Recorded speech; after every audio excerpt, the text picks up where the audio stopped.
দর্শক, আমরা আবারও রাজধানীর সার্বিক আইনশৃঙ্খলা পরিস্থিতি জানতে আমাদের সহকর্মী ইমরান হোসেন সুমনের সঙ্গে যুক্ত হচ্ছি। তিনি আছেন উত্তরা আজমপুরে।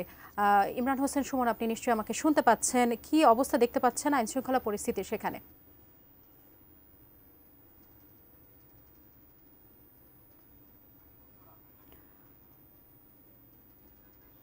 সাজিয়া, আপনাকে জানিয়ে রাখতে চাই সেটি হলো আজকে সকাল থেকেই রাজধানীতে যানবাহন চলাচলের সংখ্যা কম থাকলেও বেলা বাড়ার সঙ্গে সঙ্গেই আমরা দেখেছি যে রাজধানীর বিভিন্ন জায়গায় গণপরিবহনের সংখ্যা বাড়ছে। এবং আপনারা ইতিমধ্যেই জানেন যে কর্মসূচিকে ঘিরে আজকে রাজধানীতে এত কঠোর নিরাপত্তা ব্যবস্থা, আইন শৃঙ্খলা রক্ষাকারী বাহিনীর তৎপরতা, সেটি হলো কার্যক্রম নিষিদ্ধ আওয়ামী লীগের একটি কর্মসূচি ঘোষণা করা হয়েছিল, যেটি তারা ঘোষণা করেছিল তাদের সামাজিক যোগাযোগ মাধ্যমে।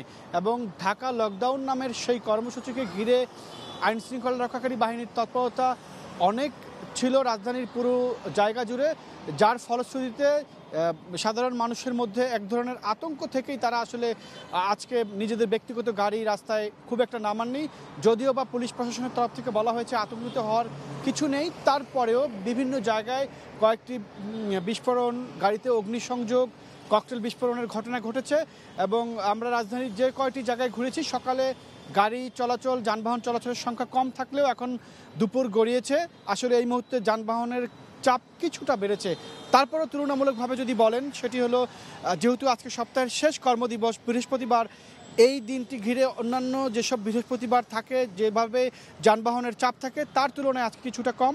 তারপরেও আশা করা হচ্ছে হয়তো যানবাহনের চাপ বাড়বে। এবং ইতিমধ্যেই আপনারা জানেন যে 13ই নভেম্বর রায় ঘোষণার জন্য দিন ধার্য করা হয়েছিল এবং ইতিমধ্যেই সেই দিনটিও জানানো হয়েছে আন্তর্জাতিক অপরাধ ট্রাইব্যুনালের তরফ থেকে। আগামী সোমবার 17ই নভেম্বর শেখ হাসিনা, যিনি ভারতে পালিয়ে গেছেন গণ অভ্যুত্থানে এবং গণহত্যার দায়ে, তার বিরুদ্ধে রায় ঘোষণার দিন ধার্য করা হয়েছে।